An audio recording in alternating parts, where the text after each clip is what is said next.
Binance loses 16% of market share after end of zero fees on BTC pairs and rising regulation troubles. Binance has lost a big share of its total trading volume since ending its zero fees on Bitcoin pairs and in wake of the U.S. Commodity Futures and Trading Commission CFTC's lawsuit against the firm. That's according to the latest blog post by crypto analytics firm Kaiko, which says that Binance's market share has dropped by a stunning 16%. That being said, Kaiko notes that Binance remains far and away the largest crypto exchange in the world by volumes, maintaining a 54% market dominance. None of the 17 other exchanges analyzed by the crypto analytics firm managed to claim an outsized proportion of the up-for-grabs market share versus each other. That's because, according to Kaiko, Binance's excess volume largely vanished. U.S. regulators are amping up pressure on U.S. crypto firms. The CFTC announced a lawsuit against Binance last week, claiming that the firm has been illegally operating as a U.S. commodity exchange. But U.S. regulators have been going after other major U.S.-based crypto players. Coinbase was recently issued a Wells notice by the U.S. Securities and Exchange Commission (SEC) regarding its securities law violations. A Wells notice is essentially a warning that the agency will soon take regulatory action.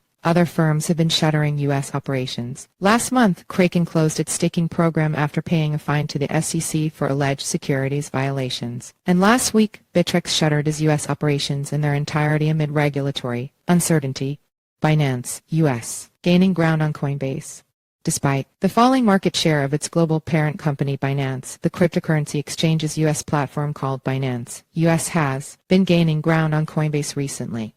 According to Kaiko, during Q1, Coinbase's market share dropped from a weekly average of 60% to just 49%. Surprisingly, Binance, U.S., has largely picked up the slack, despite a lawsuit against the global entity. Its market share has tripled from just 8% to more than 24%. That could suggest that Binance's recent loss of market share might have more to do with the removal of zero trading fees on BTC pairs than fears about regulatory pressure in the U.S. After all, if U.S. regulatory concerns were weighing on Binance trading volumes, Binance, U.S., would be the first platform where you would expect these volumes to drop off. Crypto trading volumes dip, worrying sign for crypto. The end of zero-fee trading on BTC pairs on Binance has coincided with a substantial dip in the cryptocurrency market's overall trading volumes. According to crypto data and news analytics firm The Block, the 7-day moving average of volumes was around $22.05 billion as of Monday, down from around $46 billion in mid-March. Lower volumes come at a time when Bitcoin and much of the broader cryptocurrency market have been going mostly sideways, albeit with an upside bias, in recent weeks. Some might view lower volumes as a bearish sign that demand is fading, but many analysts expect macro tailwinds to keep crypto demand underpinned for the foreseeable future. Those macro tailwinds include a mix of one, bets that the Fed won't do much more tightening and will soon be cutting, which is weighing on the US dollar and US yields, which is good for crypto, and two, concerns about a banking crisis, which is pushing up demand for a decentralized alternative financial system, which crypto represents.